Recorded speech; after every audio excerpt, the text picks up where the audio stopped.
The Mahabharata is so cool.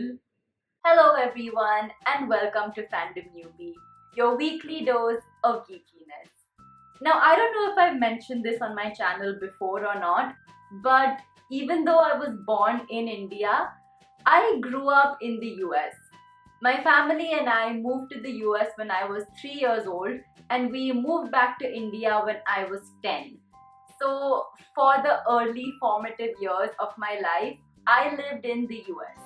Which is why, while all my friends and cousins in India spent their Sundays watching the Mahabharata on television or listening to their grandparents tell them stories from the Mahabharata, I spent Sunday binge watching Nickelodeon cartoons and I made my mom tell me Disney stories. So, quite honestly, growing up, I didn't know that much about the Mahabharata. I mean, I knew like the gist of things because they teach you that in school. But when it came to all the intricacies, the stories, all the details, I really didn't know that much.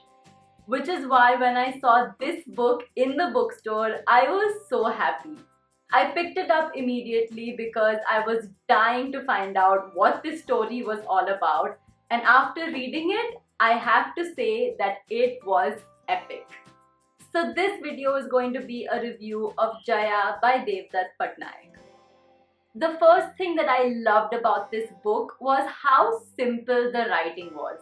I mean, we're talking about the Mahabharata, the longest book ever. That's a tad bit intimidating, no? But Devdutt Pattanaik has done a brilliant job of writing these stories in the least complicated way. His writing is simple yet rich and descriptive, and that's what makes this book so easy to read, understand, and enjoy.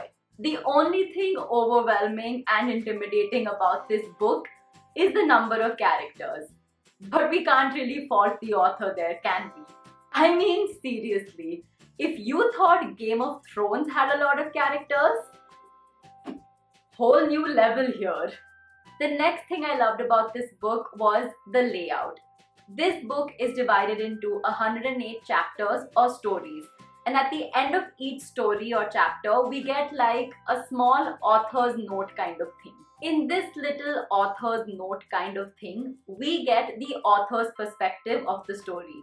We get to see what the author feels the story actually means and what he feels is the actual moral behind the story. But apart from the author's perspective, which is very interesting to read, we also get historical facts about the era in which the Mahabharata is supposed to be set, as well as folk tales and folklore from all over India.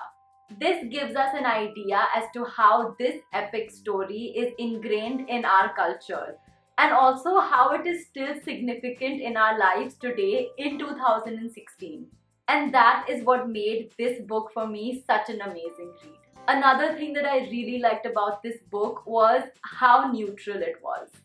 Tell me if I'm wrong or not, but whenever anybody is told the stories in the Mahabharata, they're always a bit biased. I mean, everybody has been told that Pandavas equal good and Kauravas equal bad. But what I loved about this rendition was that it wasn't extremely black and white. I mean, we got to see the good and evil in all the characters, including the Pandavas. And that's what I really liked about this book, how it didn't completely fantasize or it didn't completely raise some characters and put them up on a pedestal.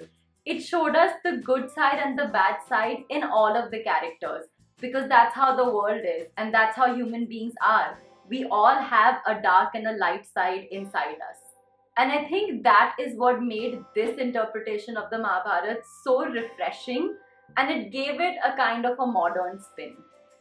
I mean, everything about this book, from the simple writing to the beautiful illustrations that are there inside, it just makes it for a perfect read.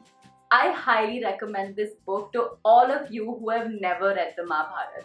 And I mean, even if you have read the Mahabharata, even if you watched the TV show, even if you've grown up listening to the stories, I still recommend this book to you because I'm pretty sure that you're going to discover something completely new in this book. And even if you don't discover anything new, I am so sure that this book will give you a completely fresh perspective on one of the most mythologically rich stories in the world. So definitely check this out, because if you love mythology and if you love Indian culture, then I'm sure that you're going to enjoy this book.